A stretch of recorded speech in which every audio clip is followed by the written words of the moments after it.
Welcome back to my channel. आज तारीख है 13 अगस्त, शाम के 7 बज रहे हैं। आज हम लोग बात करेंगे पेगासस के बारे में। ठीक है, कुछ साल पहले पेगासस के बारे में राहुल गांधी ने शिकायत करी थी कि पेगासस का इस्तेमाल हो रहा है लोगों की पर्सनल इंफॉर्मेशन निकालने के लिए। ठीक है, तो लोगों के जो है क्या नाम है, अपोजिशन के लीडर्स की स्नूपिंग हो रही है ना। और आपके जो है कई पत्रकारों की स्नूपिंग हो रही है। तो इन लोग को दिक्कत क्या है स्नूपिंग से, इस पे बात करेंगे। ठीक है, और पेगासस से किस देश को दिक्कत हो सकती है। तुम लोग क्या कमेंट किया करो मेरे में ना कि इस देश को दिक्कत होगी। ठीक है, तो जब से राहुल गांधी ने पेगासस का नाम लिया है तब से जो है भारत में बड़े आंदोलन बंद हो गए, जैसे वो फार्मर्स प्रोटेस्ट है ना, उसके बाद सीएए का प्रोटेस्ट। ये सारे प्रोटेस्ट जो हैं वो कम पड़ गए हैं। ठीक है, और एक मजेदार बात बताता हूँ, इससे जुड़ी हुई है एकदम। ठीक है, फ्रांस में बहुत सारे दंगे हो रहे थे लगातार, मतलब 6-6 महीने पे, 3-3 महीने पे, 2-2 महीने पे दंगे हो रहे थे। फिर फ्रांस की सरकार ने भी कह दिया कि हम आपके फोन में वहां तक घुस जाएंगे और आपका फोन चाहे ऑन रहे हैं तो फिर आपके चाहे कॉल आए चाहे ना आए, आपकी वॉइस जो है हम सुन सकते हैं कि आप क्या बात कर रहे हो। और इस चक्कर में कोई ना रहे कि हमको वो लैंग्वेज नहीं आती है ना, क्योंकि ज्यादातर माइग्रेंट्स हैं जो फ्रांस में दंगा कर रहे थे ना। तो उनको लगा कि हमारे पास तो भाषा दूसरी है तो तुम समझ नहीं पाओगे। वो सब टाइम बीत चुका है। ठीक है, 50,000 की नौकरी के लिए कोई भी आदमी भाषा का जो है वो रूपांतरण कर देगा, और गरीबी बहुत ज्यादा है। ठीक है, इस बात को भी हम लोग लेके चलेंगे। और एक पत्रकार है आदित्य राज कॉल करके, उसका मैं इंटरव्यू टाइप का सुन रहा था, और इंटरव्यू नहीं पॉडकास्ट टाइप का सुन रहा था। उसने कहा था कि मेरे एक दोस्त का जो है वो हुआ था, स्नूपिंग हुई थी पेगासस के द्वारा। क्यों सरकार ने ऐसा किया? वो तो बहुत अच्छा पत्रकार है।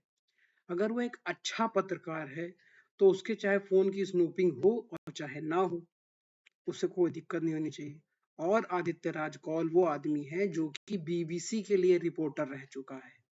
तो हम लोग जब इस तरह के लोगों को देखेंगे जो बीबीसी के लिए रिपोर्टिंग कर चुके हैं, इनको संदेह की दृष्टि से हमें देखना है।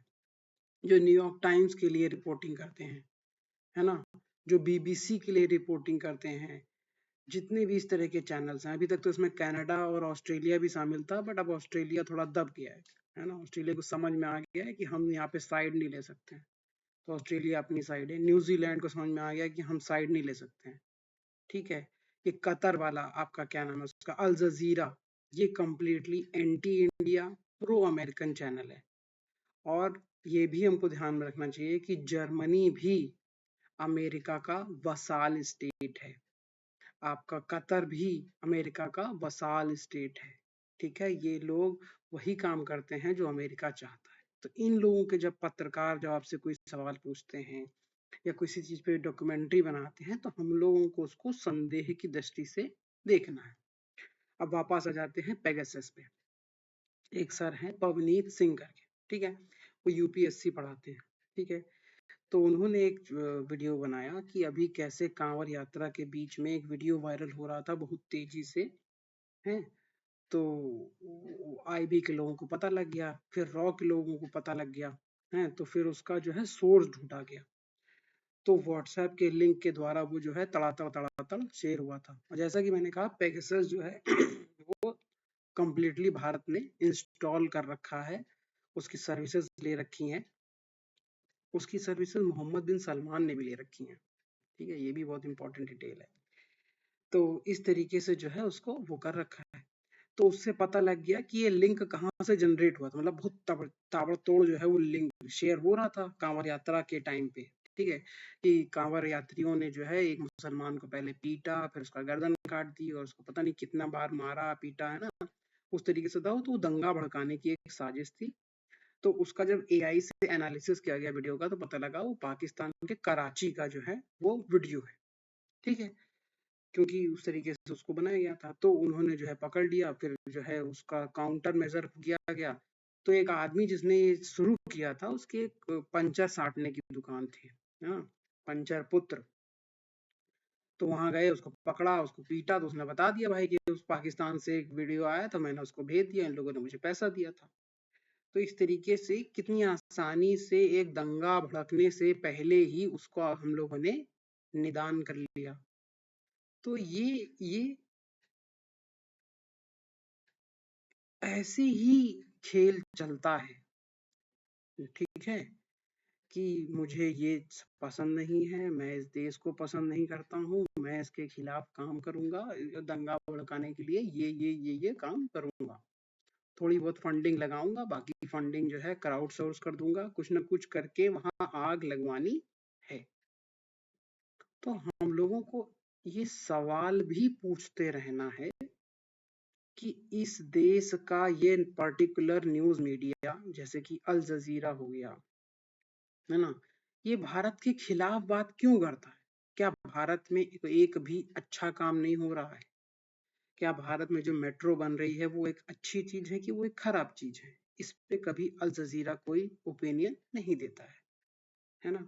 बीबीसी झारखंड के गरीब राज्यों को दिखा के जो है आपको बदनाम करने की और एक गलत इमेज पोर्ट्रे करने की कोशिश करता है। न्यूयॉर्क टाइम्स ने एक बार लिख के दिया था कि हमें वैसे पत्रकारों की जरूरत है, उन्होंने आर्टिकल निकाला था कि मुझे रिक्वायरमेंट है, नौकरी देनी है, ठीक है। तो ये था कि वो उसका स्टैंस जो है, जो रिपोर्टर का, वो एंटी भारतीय होना चाहिए, एंटी इंडिया होना चाहिए, ठीक है। तो पत्रकारिता भी एक तरीके से आपके देश को तोड़ने के लिए इस्तेमाल होती है, ये न्यूज वॉरफेयर का तरीका है, ठीक है। एक मिनट। तो जैसे गोदी मीडिया कहा जाता है कि ये बीजेपी के पक्ष की मीडिया है, तो दूसरी तरफ से कहा जाता है कि ये विदेशी मीडिया है ना। तो ये पक्ष जो है वो रियल है, वो देश के बाहर भी हैं। कुछ देश हैं जो आपका सपोर्ट करते हैं, कुछ देश हैं जो आपका विरोध करते हैं। तो रशियन मीडिया अगर आपके ऊपर एक डॉक्यूमेंट्री बनाएगी आज की डेट में, तो उसमें आपको एक तरीके से पॉजिटिव दिखाने की कोशिश करेगी ना। लेकिन जब अमेरिकन मीडिया आपके ऊपर बनाएगी वीडियो, आपकी बीबीसी लंदन की मीडिया बनाएगी, तो आपको खराब दिखाएगी। तो ये जो ऑपरेशंस हैं, ये साइकोलॉजिकल ऑपरेशंस होते हैं, है ना। मराठी को लड़ा दो आप, जो है वो बैंगलोर वाले से, बैंगलोर वाले को लड़ा दो चेन्नई वाले से। ये इन्फ्लुएंस ऑपरेशंस जो हैं वो भारत को कमजोर करने के लिए भी किए जाते हैं, और इसमें पेगासस जो है वो मदद करता है। जैसे मान लीजिए किसी को बाहर से पैसा आया है ना, तो उसकी स्नूपिंग हो सकती है, किसने किसको कब कितना पैसा दिया, इसकी बात आप फोन के पास नहीं कर सकते हो, क्योंकि आईफोन भी हैक कर लेता है आपका पेगासस जो है। तो आपको पता नहीं है कि कब आपका जो कन्वर्सेशन है वो जो है पकड़ा जा सकता है। तो फिर एनजीओ चलाना मुश्किल हो गया, है ना। एक बड़ा आंदोलन करेंगे तो दिन रात कचर पचर करोगे तो सारी बातें जो हैं वो सुन लेगा, है ना। फिर पता लग जाएगा कौन मास्टरमाइंड है, उसके घर में रेड डाल दी जाएगी ना, उसकी गाड़ी जब्त कर ली जाएगी, कई ऑपरेशन हो सकते हैं, लेकिन पॉइंट तो हो कि करवा कौन रहा है। तो इस तरीके से पेगासस का इस्तेमाल होता है। और किस लिए पेगासस का इस्तेमाल होगा भाई? अगर नेताओं को कोई ऐसी चीज है जो छुपानी है, उसमें क्या छुपाओगे? किसके साथ बात कर रहे हैं, किससे सपोर्ट ले रहे हैं, वो सब तो वही हाल है, तो खुला ही रहता है भाई। सबको पता रहता है कि कौन किसको सपोर्ट कर रहा है, कौन किसको नहीं सपोर्ट कर रहा है। तो जो लोग हैं जिनको पेगासस से डर लगता है, उनके बारे में भी सोचने की जरूरत है कि ये कौन लोग हैं जिनको पेगासस से डर लगता है। आदित्य राज कौल को पेगासस से डर क्यों लगता है? ऐसा क्या इनके पास इंफॉर्मेशन है जिसको ये बता देंगे तो ये फंस जाएंगे? हुँ? किसको ये न्यूज़ पास करते हैं? कहीं से इनको इंस्ट्रक्शन आता है क्या? क्या जान जाएगी सरकार इनके बारे में? क्यों इनको दिक्कत क्या है पेगासस से? इस बारे में क्यों बात नहीं होती है?